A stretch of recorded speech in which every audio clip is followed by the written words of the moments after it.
আজ মহাশিবরাত্রি। পুরোহিতের মন্ত্র উচ্চারণের মাধ্যমে সর্বত্র পূজিত হচ্ছেন দেবাদিদেব মহাদেব। দেশের অন্যান্য স্থানের ন্যায় প্রান্তিক জেলা করিমগঞ্জের সীমান্তবর্তী পাথারকান্দিতেও মহা ধুমধামে পালিত হচ্ছে শিবরাত্রি। আজ আমরা দেখাবো একটি বিশেষ মন্দির। প্রতি বছরের ন্যায় এবারও পাথারকান্দির আদমটিলা চা বাগানের সন্ন্যাসী বাবার মন্দিরেও পূজিত হচ্ছেন দেবাদিদেব। সকাল থেকেই এলাকার আবাল বৃদ্ধ বনিতারা মনস্কামনা পূর্ণের উদ্দেশ্যে আসছেন মন্দিরে। 1988 থেকে স্থানীয় এক মহিলার হাত ধরে শুরু হওয়া এই মন্দিরটির আজ মানুষের আস্থা ও বিশ্বাসের প্রতীক হয়ে উঠেছে। এই মন্দিরের বিশেষত্ব হচ্ছে এই মন্দিরে নৈবেদ্য হিসেবে দেওয়া হয় অন্যান্য ফল থেকে নারিকেল বেশি। যারা পবিত্র মনে করেন এই মন্দিরে পুজো দিতে আসেন, তাদের ভোগ হিসেবে দেওয়া নারিকেলটি আপনি আপনিই ফেটে যায়। এভাবেই ভক্তরা আসেন বাবার পুজো দিতে এবং পূরণ হয় তাদের মনস্কামনাও। এবারও ভোগ হিসেবে ভক্তরা বাবার উদ্দেশ্যে নিবেদন করছেন নারকেল, আর কিছুক্ষণের মধ্যেই নারকেলগুলো একে একে আপনি আপনিই ফেটে যায়। তাই আজও আস্থা ও বিশ্বাসের প্রতীক হিসেবে পরিচিত এই মন্দিরটি। শিবলাল রিকিয়াসন। তো এই জায়গাটার নাম কি? এই জায়গাটা হলো আদমটিলা বস্তি লাইন শিববাড়ি। তো এখানে কত বছর থেকে পূজা হইতেছে?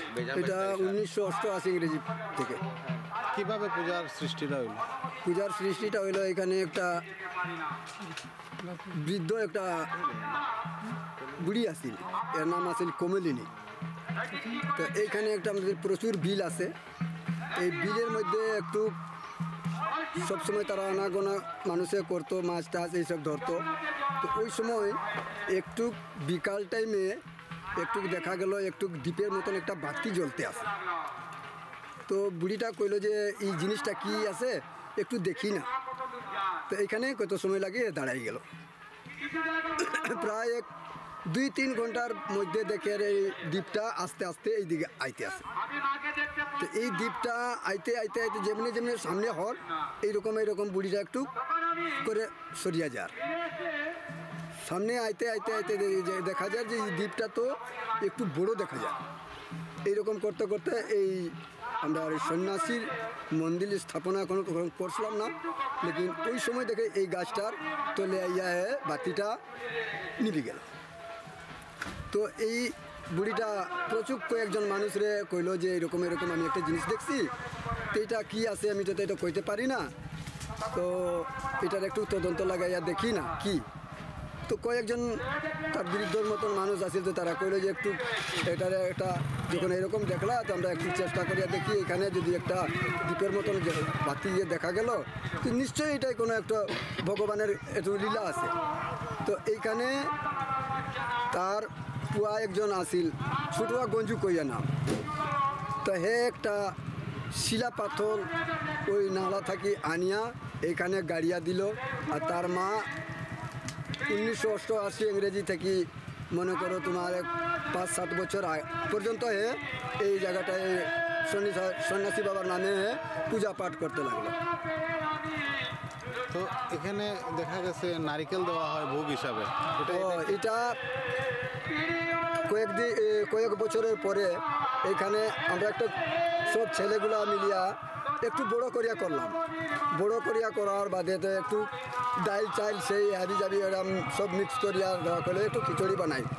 তো খিচুড়ি বানাইতে এখানে খিচুড়ি বানাইয়া এটা বিতরণ হইতে আছে। তো ছোটো মোটো একটা বাচ্চা এইখানে প্রথমেই দিকে আইয়া বই গেল, বইতেই তারে বাটে যেমন পয়লাই আছে। তো এই দিক থেকে বাটিয়া যেমনি ঘুরে দেখা যায় এই বাচ্চাটা তো আর নাই। তো কইলে এই বাচ্চাটারে ফেনবা যে একটু প্রসাদ দিন কইয়া বাচ্চাটা কই তারা একটু তারা চেষ্টা করে দেখি। বাচ্চাটারে বহুত নমুনার খুঁজ যাচ করলো, দেখে বাচ্চাটা তোর পাওয়া গেল না। যখন বাচ্চাটা পাওয়া গেল না তখন থেকে এইখানে মানে আমরা একটু বিশ্বাস পাইলাম যে একটু নিশ্চয়ই এখানে কোনো আছে, জাগ্রত জায়গা আছে। গতিকে এই সময় থাকি আমরা একটু করিয়া আমরা বড় করতে আসলাম। দেখা যায় এর মধ্যে যে আমরা নারকেল যেগুলা যে ভোগ দেওয়া যায় এই নারকেলগুলো আপসে ফাটিয়া যায়। তো আমরা একটা পুরো জাগ্রত মন্দির করিয়া আমরা এখানে প্রত্যেক বছর এরকম একটা সন্ন্যাসী উৎসব করি। নারিকেলগুলা কি মানে সব নারিকেল ফাটে না কিভাবে ঘটনাটা? এই নারিকেলটা ফাটে যেমন যার কোনো মন কামনা যদি থাকে, কেউ মানসিক করিয়া যদি থাকে যে সন্ন্যাসী বাবা বা ঠাকুরে যদি আমার মন কামনা যদি পুরা হয়ে যদি যায়, তো আমি আপনারে এই ফলের বদলে আরও কিছু ফল দিমু বা আরও আমি অনেক নমুনার জিনিস দিমু। গতিকে যারা যারা ঠিক আপনার শ্রদ্ধা ভক্তি দেয় তার নারকেলটা ফাটিয়ে যায়।